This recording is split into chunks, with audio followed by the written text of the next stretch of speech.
Live from KSAT 12, the 6 o'clock news starts right now. She fell over. That is new video tonight of the terrifying moments after part of that big tree fell at the San Antonio Zoo and pinned people underneath. 7 people were sent to a hospital. And one of them, a child, is still in serious condition tonight. Garrett Berger spoke with one of the people in that video you just saw who rushed to help. She fell over. A large branch crashed on top of spring break crowds Wednesday at the San Antonio Zoo. People were hit, people were pinned, people screamed. Chris Ryan and his family were just feet away when it happened, visiting from the Houston area. His wife and stepdaughter filmed the video you see here of other visitors, including Ryan, rushing to help. One lady that I was helping with others was screaming, "My baby." An arborist told KSAT that by its size, the branch could be between 1,500 and 2,000 pounds. The situation, obviously serious. The second person that I brought out, was bloodied. Surrounded by branches and leaves, Ryan didn't get the full extent of what was happening. So I was surprised when I learned later that there were 7 people injured. From my area, I didn't see that. I was in the area of about 3 people. What he believed to be security personnel from the zoo quickly came in too. Ryan gathered his family and left the area. It's one thing to help, it's another thing to be in the way. Looking back, Ryan said his wife had just been under the tree, about to take a picture. For whatever reason, he said, she didn't stay there. A near miss. So the appreciation of how fast things can change, is the real takeaway. Ryan told us that he didn't notice any big gust of wind beforehand that may have taken down the branch. The zoo's president and CEO had released a statement saying they're investigating what caused the breakage so they can prevent this, quote, unusual event from happening again. At the zoo, I'm Garrett Berger, KSAT 12 News. Certainly some questions to answer there. Let's take a look outside with live cam right now. A nice picture. It's in the 80s. It's warm, but man, are things going to change quickly. Adam Caskey. If you don't like the cooler weather this time of year, just cherish that live cam picture and the temperature on the corner of the screen because it's all changing quickly later on tonight. And during the transition, we'll likely have some strong to severe thunderstorms later on tonight. As for the timing, we're talking between midnight and 5 a.m. That's when we should see most of the action. I think even as early as 12:30 or 1 in San Antonio, we'll start to get some of those loud thunderstorms with the chance of some high wind gusts and even large hail. Here's a quick look at our future cast. Not much developing or happening this evening. It's later on tonight, and this isn't exactly how it's going to play out, but I think it's the best representation we have. 1 a.m. those showers and storms start to really flare up over San Antonio and even some of our western counties closer to the Rio Grande. 3 a.m. pretty widespread. And you get to 4 a.m., very numerous showers and thunderstorms with those pockets of severe potential, of course. And then the main action starts to taper off for the morning commute, but we'll still have some wet roadways, lingering showers, a few downpours and cracks of thunder, 7 a.m., 8 a.m. and even 9 a.m. It's just not going to be as widespread. So the most widespread numerous showers and storms between midnight and 5 a.m. and then still some light activity lingering into the morning. Primary threats, straight line wind gusts 60 to 70 miles per hour and even the potential for some damaging hail, 1 to 2 inches in diameter. I wish I could tell you exactly where the hail is going to fall, but scientifically we're not there yet. We can't do it until that hail-making storm actually develops. We'll be live on the KSAT Weather Authority app and even on air as necessary through the night tonight. Notice tornado risk on the low end, flooding, that's really not going to be an issue here. Also, we've got some colder temperatures, non-thunderstorm gusty winds, and maybe even some wet snowflakes to talk about. We'll see you in a bit. All right, Adam, we'll check in with you in just a few minutes. Right now, we're going to check in with CPS energy outages. Crews are out there right now trying to restore power to some 800 customers across Bexar County. This is 7 different outages, 8 active outages right now, actually, affecting all of these customers. CPS says that outages began earlier today because of the weather. Crews are working in the northwest near Kyle Seal Parkway and on the south side of the city. Now, talk about bold. Thieves targeted a local car lot. They got away with a truck and actually busted through a fence in order to do it. Now, as Katrina Weber reports, the owner is now forced to try and clean up the damage that was left and also recover from the loss after a series of crimes at his Northside business.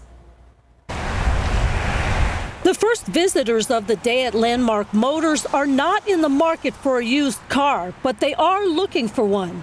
The business owner called San Antonio police to the 8300 block of Broadway after 6 this morning. Immediately noticed one of the vehicles, one of the diesel trucks, was gone.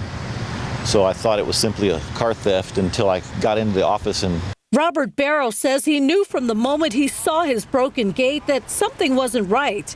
He found his office ransacked by someone who broke out a window, then also cut the electricity, according to police. they apparently got the keys to the truck and drove off with whatever they stole. I haven't done inventory yet. The crooks used the stolen Chevy to break right through the gate, then took off into the night. Police say signs point to them being professionals, although it's not the first time the shop has been hit. We've had vehicles stolen. We've had the office burglarized before. Lots of expensive tools stolen. Catalytic converters cut. Because of all his recent troubles, Barrow says he's done just about everything he can think of to protect his business. That includes putting up fences, bright lights, and even cameras. But so far, nothing has worked. They're so determined, there's really nothing you can do.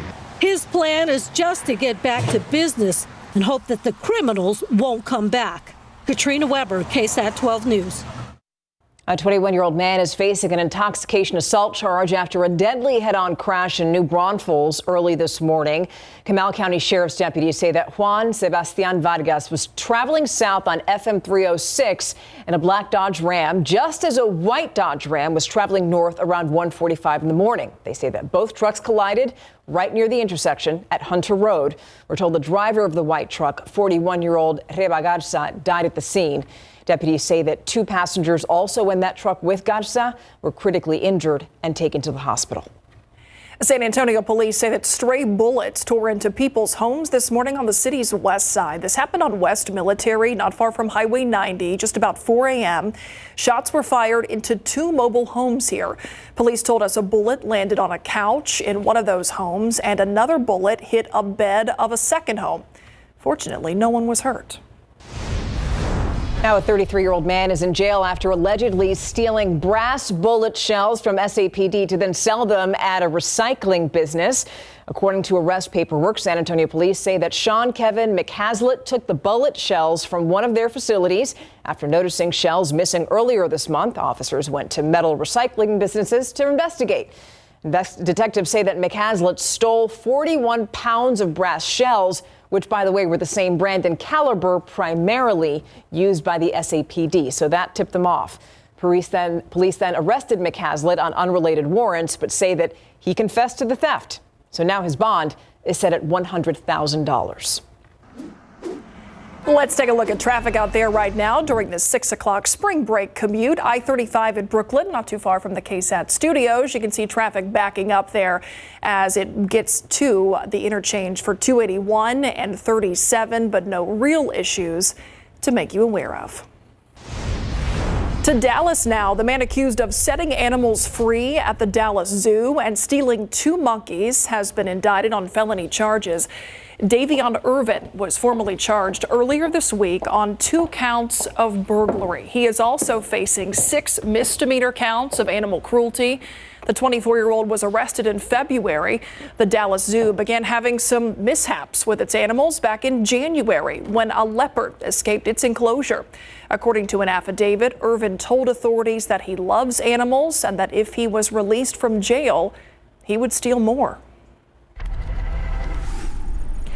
Every year during spring break, the Tejano Fan Fair brings huge crowds to Market Square. But this year, there's a bit of a problem. The weather not really cooperating. The potential for severe weather coming in tonight that could keep people away. All right, so Erica Hernandez spoke with organizers and vendors on how they're getting ready.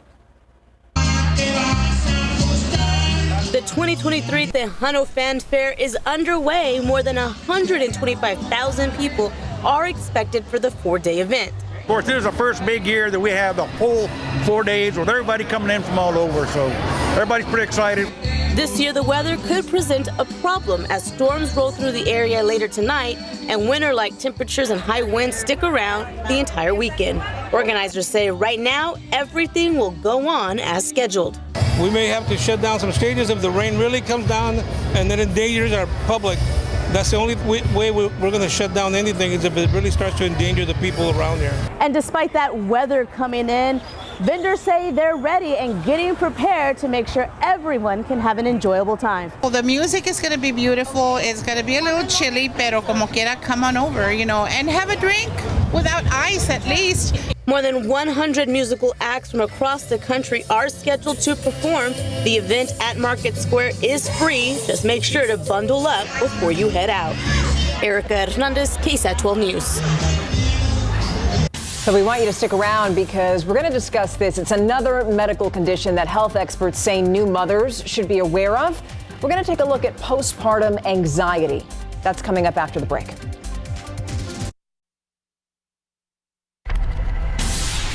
Busy newsroom now. Here's what we're working on for you tonight on the Night Beat. It's a crisis that we've told you about before. A man facing charges for giving a woman a powerful dose of fentanyl, then leaving her to die. We're going to tell you what happened right before she died. And we all know this. It is definitely going to feel different when you step outside tomorrow morning. Tonight, we're going to discuss the weather changes as we end spring break. That and so much more tonight on the Night Beat. Now, switching gears, we've all heard about postpartum depression or the baby blues, but there's yet another medical condition that isn't talked about as much. Yeah, it's postpartum anxiety or excessive worry after childbirth or adoption. Mandy Gaither with how to know if someone is dealing with that condition and the ways to treat it. It's normal to feel anxious with a new baby, but when excessive worry spirals out of control, it may be something else. The majority of patients I see have postpartum anxiety at the clinic. Postpartum anxiety can happen alongside postpartum depression. While both conditions share some of the same symptoms, the Cleveland Clinic says they're different. Postpartum anxiety is not associated with sadness. It's linked with irrational fears that keep people on edge due to overwhelming, constant concerns. The worrying can be all-consuming and make you worry all day and night to the point where you may not be able to sleep. Other physical symptoms include increased heart rate, feeling short of breath, muscle tension, or stomach aches. People may also be unable to relax or obsess over things that aren't likely to happen. Oftentimes, therapy is worth a try, but your doctor will know and come up with a plan that's best for you based on your symptoms and the level of severity of your anxiety. Medication can also help, but the Cleveland Clinic says it isn't always needed. Aside from therapy, people suffering from postpartum anxiety may find relief from their symptoms by talking to someone they trust,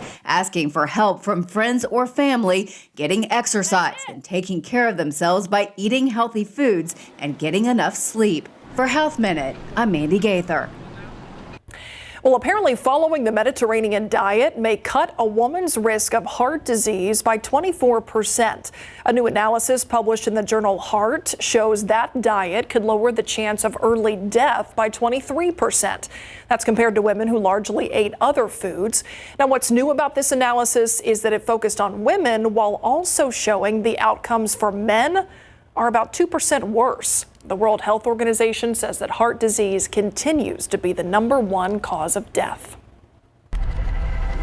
All right, now we're going to take a live look outside. Sky 12 giving us a nice view here over the downtown area.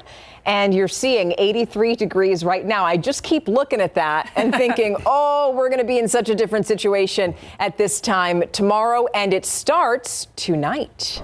Yeah, if you don't like the colder weather this time of year, cherish what you see and what you feel outside right now. It all changes by midnight tonight when the cold front hits. And keep in mind, this is really going to be some good beneficial moisture and good beneficial rain over the coming days. It just could come at a bit of a cost tonight. We talked about this earlier with the Futurecast for tonight, and I will revisit that Futurecast coming up next half hour. But strong to severe storms tonight, anytime from midnight through about 5 a.m. is our primary time frame for those strong to severe storms. Turning cold and windy tonight with that cold front. I mean, we're talking non-thunderstorm wind gusts of 40 to 50 miles per hour. And then, yes, see that bottom headline?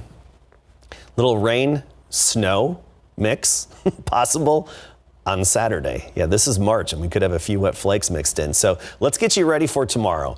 And again, we'll revisit that Futurecast for tonight coming up next half hour. But tomorrow morning, we'll start the day with some lingering showers and thunderstorms, really tapering off, and then the clouds will thin out quite a bit into the afternoon. Still cloudy, but they'll thin out, and we'll have a few peaks of sunshine. So 42 in the morning, then 52 for the afternoon high. Not only that, wind gusts between 40, 45 miles per hour starting after midnight tonight and lasting all the way through the morning commute. And tomorrow's just going to be a pretty blustery day, but those highest wind gusts overnight and first thing in the morning. Now notice how these temperatures fall off in the days ahead. Morning temperatures, what we're talking about here. 42 tomorrow morning, that's chilly. Saturday morning, we're down to 36. And that's when we could see some of that wintry mix. So let's talk about the temperatures and where that cold air is now. Hey, 92 Cotulla, 91 Carrizo Springs, 83 San Antonio. Can you spot the cold front on this map? I don't think it takes a meteorology degree for that. I mean, we're talking 39 in Oklahoma City, 62 Abilene, but 85 in Junction, 44 Lubbock, 71 in Midland. There's that cold front, basically right along I-20, and it's pushing southward. We've got some 30s behind that front, and that colder air is pushing our way. Amarillo just updated to 33. So those rain chances, up to 70% overnight tonight, tapering off for tomorrow afternoon, and then picking up again to 60%. So pretty scattered to widespread coverage Friday night through about noon on Saturday, and that's when that colder air is going to be in place. And we could have some of that wintry mix. And I'll get into what you can expect and what I mean by this wintry mix in a moment. First of all, the Futurecast 4, we're going to fast forward to that next batch of precipitation. First batch tonight with the storms. Second batch is tomorrow night into Saturday. Numerous showers, maybe a few thunderstorms develop Friday night into Saturday morning. Notice the blues and purples on this screen indicating a little bit of a wintry mix and some snow mixing in with the cold rain. And I do think some of that could even drop down into the northern portions of San Antonio and Bexar County by sunrise on Saturday. Kids, you could have a few wet snowflakes out there early Saturday morning lasting through the noon hour. That is mixed in with that cold rain. And then it all starts to gradually taper off as we get into the afternoon. Of course, the hill country experiencing a little bit more of it than the rest of us. Again, good moisture, but no travel impacts from those wet flakes. Think of it more as white rain. Okay, you see the snow, but the impact is the same as rain. It's going to hit the pavement. Pavement will be warm enough, and it's just going to be wet and not white on the ground. One exception is the hill country. You could have a light frosting on your grassy surfaces on Saturday morning all the way to the midday. So tomorrow 52, then we get into Saturday and Sunday, a high temperature of only 50 degrees.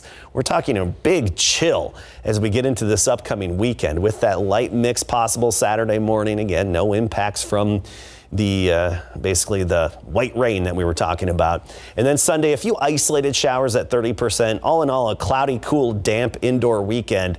Monday, we ramp it up again with more scattered areas of cold rain. And then we finally warm up. It's back to 60 by Tuesday. Who thought we'd be cheering 60 degrees this time of year, right, in March? Okay, white rain. I'm going to remember that. That's the shampoo my grandmother loved to use. So it's going to stick with me. I can kind of remember, like freesia a little bit, like flowery. Oh, the strawberry one? It just so good. I remember. Okay, but white rain. Got it. Thanks, Adam. All right, Larry. So, you have to give it up to the Islanders. Job well done. Yep. But that's it. That is it. They played tough to the very end against number 1 seed Alabama. Now, Bama was favored by 24 points. They did not cover. The Islanders certainly played their hearts out today. Plus, we also have a bracket buster from the earlier action coming up.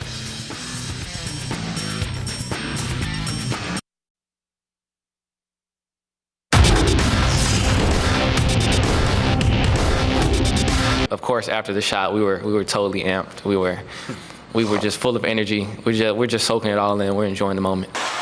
Number 13, Furman shocked number 4, Virginia, thanks to J.P. Pegues in big board sports. Number 16, Texas A&M Corpus Christi played overall number 1 seed Alabama in the first round of the South Region in Birmingham, Alabama. Islanders down 9-0 when DeLazarus Keys finally gets them on the board with that jumper. Then a little bit later, Owen Deese makes a J and the Islanders trailed 9-6. Cue up Deese again, this time from three-point range. It's good, and the Islanders are hanging tough now 19-15, but Bama slowly pulled away to lead 54-34 at halftime, and their Crimson Tide beat the Islanders 96-75. Cinderella is hanging out in the South Region. Number 13 Furman versus number 4 Virginia. Paladins down 2. They force the Cavs to turn it over. Then the ball goes to J.P. Pegues, and his 3 gives Furman the lead 68-67 with 2 seconds to go. The Cavs would miss a game-winning attempt, and that's ball game. Number 13 Furman upsets Virginia 68-67, and here's your hero, Pegues. And then as soon as I seen it go into Gary Hean's hand, I'm like, I want the ball. I feel like those are moments I've craved my whole life, and I feel like I'm built for it. So as soon as I got the ball and I seen a shot attempt that I had, I knew that all I could do at that point was just rise up and shoot it. And I had full belief that it was going in, and it did. It did. Number 13 Furman will next play number 5 San Diego State. Number 1 in the Midwest region, the Houston Cougars will face number 16 Northern Kentucky tonight. And the big question remains, will the Cougs' leading scorer this season, Marcus Sasser, play? He suffered a groin injury last weekend. I know how hard it is to win a game. So if the doctors think he can play, and if he wants to play, and we're not risking further injury, then he'll play. If he is, he won't. Simple as that. Sasser is a game-time decision. Tip is set for 8:20 tonight. Keldon Johnson led the Spurs at 28 points last night in their 137-128 overtime loss to the Dallas Mavericks. Keldon's final bucket came on that sweet alley-oop jam that forced overtime. He would foul out in OT, but he certainly did everything he could to try to help the Spurs win. He's our leader, and he leads by example. So him just fighting, like you said, to the finish line until he fouled out. He great effort. So. Spurs will resume their 6-game homestand tomorrow night at 7 with the Grizzlies. Earlier this week, we stopped by O'Connor High School to chat with Ramon Richards during his R7 Elite Spring Camp. There's no spring break for Ramon or his 65 athletes that signed up for his performance camp. The Brackenridge High School great loves to give back and train San Antonio athletes. His motto, be great today, train like a pro with a pro. The first thing is to develop as soon as possible. Been in LA, there are a lot of kids who are 8th grade, 9th grade who are training like pros, and out here I want to provide that. So the faster they can be developed and train like professionals, think like professionals, and move like professionals, they'll be definitely at an advantage when they get to college. Ramon said he's going to Germany soon to work with the European Football League. Now, if you want to train with Ramon, check out his website at r7go.com. Wow. Intense. But I'm glad they're doing this during their spring break. Right? Awesome. Thanks, Larry. You're welcome. So coming up, we'll discuss those back-to-back derailments. They have BSNF railway officials investigating where they happened and what one train was carrying that environmentalists are concerned about. And the U.S. and Russia blaming each other over the loss of a Reaper drone in the Black Sea. But the U.S. says it has the video to back up its account of what happened. We'll have the very latest up next.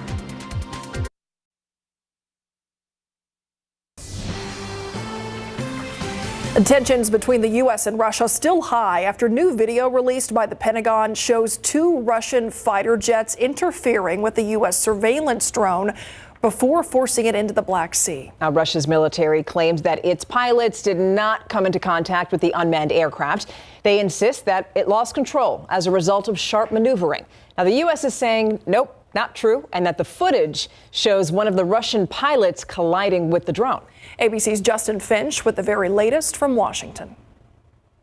The Pentagon releasing dramatic video of an attack by Russian warplanes on a U.S. Reaper surveillance drone officials say was flying in international airspace. The drone was damaged during the encounter and eventually was brought down in the deep waters of the Black Sea.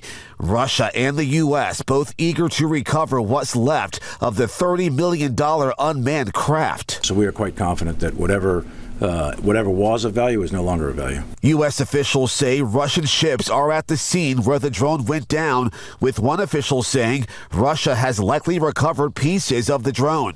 In the Pentagon video, the Russian jets appear to spray fuel several times on the drone. Then one jet rapidly advances vertically before apparently colliding with the drone's propeller. The video breaks up, but once it clears, the propeller appears bent and damaged. Controllers able to glide the drone into the water about 20 miles away. Defense Secretary Lloyd Austin holding a rare call with his Russian counterpart. It's important that great powers be models of transparency and communication. Russia denying it used its fighter jets to down the drone, accusing the U.S. of flying the unmanned craft in their restricted airspace. In response, the U.S. Air Force releasing a map showing 3 locations where the Reaper drone was intercepted. The United States does not seek conflict with Russia. We do not seek escalation with Russia. And the Pentagon underscoring that it believes the Russian pilot's actions were intentional and unsafe. But officials say it's not yet clear if the drone attack was coordinated in any way by Russian leadership. Justin Finch, ABC News, Washington. Now around America, yet another train derailment and another spill for BNSF Railway. This morning, some 5,000 gallons of diesel fuel spilled over onto a strip of land close to a bay in Washington state. Now, that is according to the state's Department of Ecology. No injuries have been reported. The Ecology and the Marine Spill Response Corporation are working to contain and clean up that spill. By the way, this is the third in a series of BNSF train derailments. Last night, yet another BNSF train carrying corn syrup went off the tracks near the Arizona-California border. The company says that there were no injuries and no indication that hazardous materials were involved. But last week, one of their trains went off the tracks in West Virginia. In that case, 3 crew members were injured and some diesel fuel spilled over into a nearby river. Now to Georgia, where investigators are playing a third recording for a special grand jury of a phone call reportedly between former President Donald Trump and state officials regarding the 2020 election. That is according to the Atlanta Journal-Constitution and 5 jurors who spoke anonymously to that newspaper. The special grand jury is hearing the investigation into President Trump's actions following the presidential election. In that call, he is said to be pushing the Georgia House Speaker for a special session to overturn Joe Biden's victory in the state. The special grand jury has recommended multiple indictments. It's now up to the Fulton County District Attorney whether to file any charges. Now, after the recent shutdown of 2 major banks, U.S. officials are now working to reassure Americans to avoid other bank runs. But we're hearing now that talks are underway to rescue a third bank, and that's First Republic. And today, Treasury Secretary Janet Yellen went before the Senate Finance Committee. CNN's Ivan Rodriguez with her evaluation of the health of the nation's banks. The shutdowns of Silicon Valley Bank and Signature Bank shook investor confidence around the globe. Then Credit Suisse, one of Europe's largest lenders, faltering Wednesday, losing about 30% of its value before agreeing to a nearly $54 billion rescue loan from the Swiss Central Bank. Everyone here at home, I can reassure the members of the committee that our banking system is sound. Treasury Secretary Yellen on the Hill Thursday, telling the Senate Finance Committee and Americans there's no reason to panic. This week's actions demonstrate our resolute commitment to ensure that our financial system remains strong and that depositors' savings remain safe. President Biden also insisting there is no systematic banking risk that could cause a repeat of the 2008 meltdown. Small businesses across the country, the deposit accounts at these banks can breathe easier knowing they'll be able to pay their workers and pay their bills. The president says emergency measures that guarantee the deposits of SVB and Signature customers will not use taxpayer dollars. All of this reignites the debate over future rate hikes by the Federal Reserve. Clearly, they were doing this to try to tamp down inflation, but did they consider the possibility that some institutions may not be able to handle such a rapid increase in rates? It's critical for us to do what we can to bring inflation down and for the Fed to do its part as well. I'm Ivan Rodriguez reporting.